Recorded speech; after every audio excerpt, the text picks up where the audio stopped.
رمضان مقدس وہ مبارک اور متبرک مہینہ ہے جس میں اللہ رب العزت نے قرآن حکیم کا نزول فرمایا اور روزوں کو فرض کیا۔ قرآن پاک میں رمضان کی عظمت و فضیلت کی 3 وجوہات بیان کی گئی ہیں۔ نزول قرآن یعنی اس مہینے میں قرآن پاک نازل ہوا۔ لیلۃ القدر یعنی اس مہینے میں ایک رات ایسی مبارک ہے جو خیر و برکت میں 1000 مہینوں سے زیادہ بہتر ہے۔ فرضیت صوم یعنی اس مہینے کے روزے مسلمانوں پر فرض کیے گئے ہیں۔ انہی فضائل کی بنا پر نبی کریم صلی اللہ علیہ وسلم نے اسے شہر اللہ یعنی اللہ کا مہینہ کہہ کر خدا کی طرف نسبت کا شرف بخشا ہے اور اس کو تمام مہینوں سے افضل قرار دیا ہے۔ یعنی رمضان کے مہینے میں چھوٹی سے چھوٹی نیکی پر بڑے سے بڑا ثواب دینے کا اللہ تعالیٰ نے وعدہ فرمایا ہے۔ اس لیے کہ قرآن کہتا ہے، اللہ تعالیٰ کا ارشاد ہے وَلَسَوْفَ يُعْطِيكَ رَبُّكَ فَتَرْضَىٰ، اے میرے پیارے حبیب آپ اپنی امت کے لیے رنجیدہ مت ہوئیے، میں عن قریب ایسی جو ہے چیزیں ان کو عطا کروں گا کہ آپ اس سے راضی ہو جائیں گے۔ اب ایک قرآن پاک کو لیجئے، قرآن کی تلاوت عام دنوں میں کرتے ہیں آپ تو 1 حرف کے بدلے 10 حرف کا ثواب ملتا ہے۔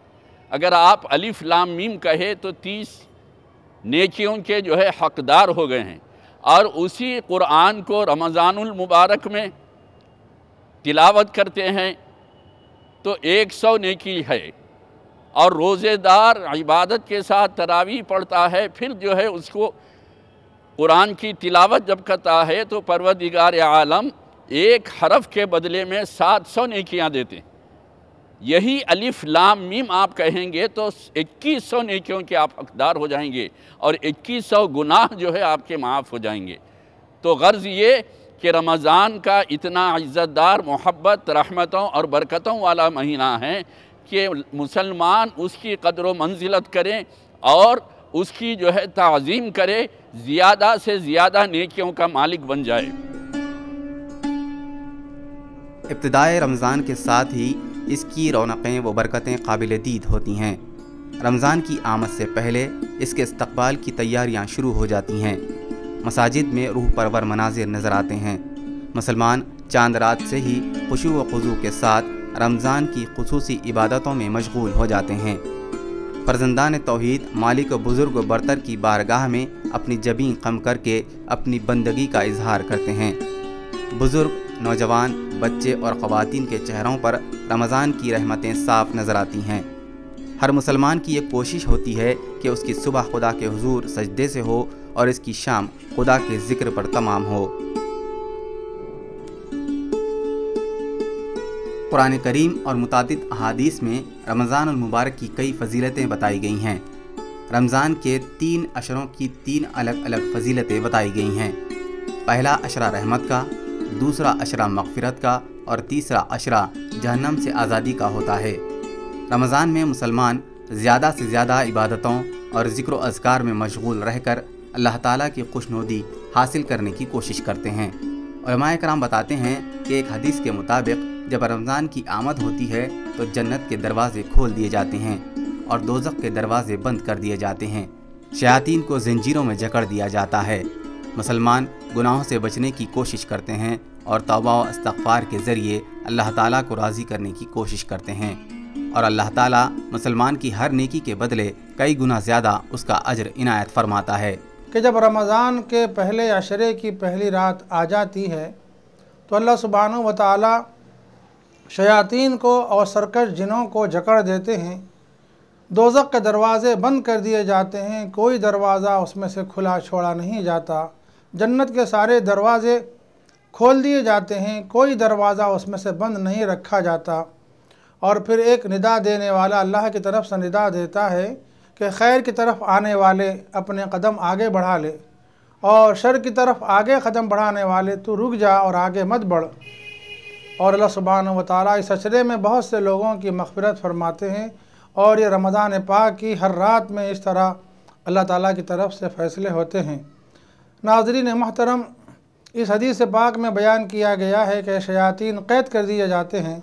اس سے مقصود و مراد یہ لیا گیا ہے کہ اصل میں ایمانی جو کیفیات ہیں وہ رمضان پاک میں بڑھ جاتی ہیں، لوگ خیر کی طرف مائل ہوتے ہیں، شیطانی و طاغوتی قوتیں خود بخود کمزور پڑ جاتی ہیں۔ اور اس طرح جب بندے اللہ کی طرف رجوع رہتے ہیں اور اللہ تعالیٰ کو منانے اور راضی کرنے کے لیے آنسو بہا لیتے ہیں، توبہ و استغفار کر لیتے ہیں، تو ظاہر ہے اللہ کی رحمت کو جوش آتا ہے، اور ایسے رحمت والے مہینے میں اللہ کی رحمتوں کا نزول ہوتا ہے اور جنت کے دروازے کھول دیے جاتے ہیں۔ کہ معنی مفہوم یہ ہے کہ اب یہاں صرف رحمت ہی رحمت کا تذکرہ ہے، زحمتوں کا کوئی سوال نہیں ہے، اس لیے دوزخ کے دروازے بھی وہاں بند کر دیے جاتے ہیں۔ اور یہ پہلا عشرہ گویا انسانیت کے لیے رحمت کا عشرہ ہے۔ رحمت شروع کے 10 دنوں میں اللہ کی جانب سے برستی رہتی ہے، لیکن جب دوسرے عشرے کا آغاز ہوتا ہے تو اللہ کی عنایت اور اس کی رحمت اتنی آگے بڑھ چکی ہوتی ہے کہ اب اللہ کے وہ بندے جو اپنے گناہوں کی بدولت، اپنی غلطیوں کی وجہ سے، اپنی کوتاہیوں کی بنا پر گناہ کا بوجھ اپنے سر پہ لادے ہوئے ہوتے ہیں، اللہ تعالیٰ ان کو اس ماہ مبارک کے اس دوسرے عشرے کی برکت سے ان کو معاف فرماتا ہے۔ یہ سراپا 10 دن مغفرت کے ہیں، اس کی ہر شب میں، اس کے ہر دن میں اللہ تعالیٰ اپنے بندوں کے گناہوں کو معاف کرتا ہے، معافی کا پروانہ عطا کرتا ہے۔ رات کے آخری عشرے میں اللہ کی طرف سے اعلان، رات کے آخری پہر میں اللہ کی طرف سے اعلان ہوتا ہے کہ کون ہے اللہ کا وہ بندہ جس نے گناہ کیے ہوں اور وہ اللہ سے معافی مانگے اور اللہ تعالیٰ اس کو معاف کر دے۔ فرشتہ اعلان کرتا ہے کہ اے نیکی کے چاہنے والے آگے آ اور اے برائی کے چاہنے والے پیچھے جا۔ تو لوگوں کو چاہیے کہ اس دوسرے عشرے کے ہر موقع پر، ہر وقت، ہر نماز کے موقع پر، اور جب بھی اللہ تعالیٰ توفیق عنایت فرمائے، اپنے گناہوں کی معافی چاہیں اور اللہ تعالیٰ سے اپنی بخشش کرا لیں۔ اس دوسرے عشرے کی ایک خاص بات یہ بھی ہے کہ آخری عشرے میں اعتکاف اللہ نے مسنون بنایا ہے۔ اس اعتکاف کی تیاری اور اس کے لیے پلاننگ، اس کے لیے منصوبہ سازی بھی یہ دوسرے عشرے میں کرنی چاہیے، تاکہ محلے کی ہر مسجد میں، اور اللہ اس بات کی توفیق دے کہ ہر گھر کے لوگ اعتکاف کی سنت کو ادا کر سکیں۔ اللہ تعالیٰ دوسرے عشرے کی اسی طرح قدر کرنے کی توفیق عطا فرمائے جس طرح پہلے اور تیسرے عشرے کی توفیق کی قدر عطا فرماتا ہے۔ روزہ اسلام کے 5 بنیادی ارکان میں سے ایک اہم رکن ہے۔